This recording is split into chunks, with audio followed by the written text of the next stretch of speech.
Hey guys, this is James from TeaDB bringing you InBetweenIsode number 76. So today we're actually not covering a tea.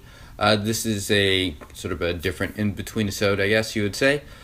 So we are going to talk about how I care for my pots. So keep in mind that I am not someone that really prioritizes the aesthetics of tea super highly, and I'm also not someone that likes to spend a ton of time making everything 100% perfect. So I like to do stuff that is good enough for things that, I don't care as much about. And one of those things is teaware. So I'm not someone that's going to be hunting for a $400 or $500 pot or anything like that. In fact, I bought just about all my collection of pots 2 years ago, and I've really spent very little money on teaware since then. And that has definitely not been the case as far as tea has gone, as you guys have seen from maybe when I showed my stash a little while ago. But teaware is not a huge focus for me, nor am I the best qualified person to be talking about these things.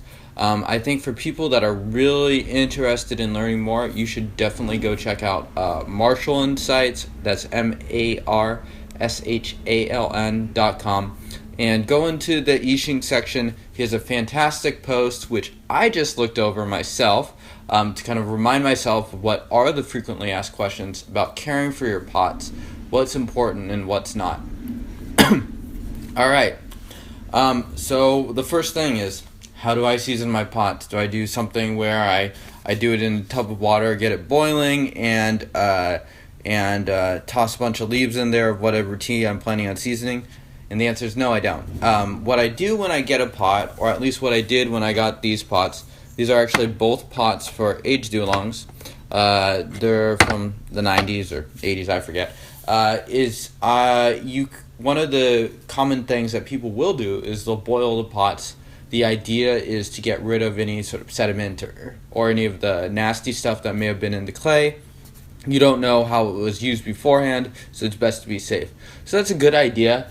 I actually follow something that Marshall has talked about in his site, so again, check that out, which is basically to give them a bath. The problem with boiling is you could potentially break your pot that way, just because it's a somewhat violent way of handling your teapots. So what you do in that case is you boil your water, dump it in a bowl, put the pot in the bowl, cover it so the heat stays in there, and just soak it like that for an hour, 2 hours, and you're good to go. You wouldn't bother with seasoning or anything like that, or tossing leaves in. You can if you want. I'm not saying that these are bad things to do. I'm just saying what I personally do. And I will usually opt for the less fussy way of doing stuff, just generally speaking. Okay. Alright, so you got your pot, you're using it, you're brewing some 90s or 80s aged oolong in this guy, and you're done with the session.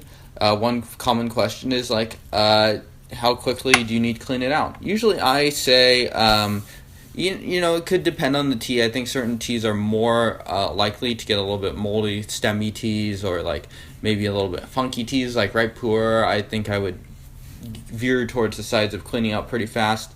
But you have a few hours. It's not like if you wait for half an hour, all of a sudden mold is going to sprout or anything like that. Usually I try to clear it out within 24 hours. That's not a hard or fast rule or anything like that. And if it's sitting for 5 or 6 hours and I don't think I'm going to use it again, I will try to clean it out.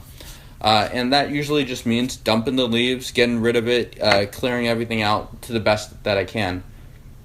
And then really, one thing that people will do is they will go ahead and pour boiling water into the pot. And I did this for a while, and I don't think it's a bad thing to do at all. And so this is just like a quicker way to air dry it, essentially. Because the pot's hot now, it's going to just dry a lot faster. So, that's something you can do. It's something that I also don't often do. Usually what I'll do is I'll just clear out the leaves, get all the water to the best of my ability out of there, and then just let it to air dry for a day or 2 days, usually 2 days. You definitely want to make sure that this is totally 100% dry before you put the lid back on, because that is how you will get mold. But I don't think you absolutely need to have boiling water, or you're going to die if you don't clean it out with boiling water.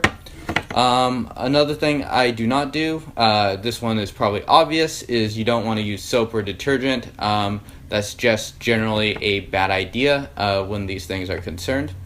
Another thing you can do is usually when you'll be using the pot, it'll start to get stained at different spots more than others.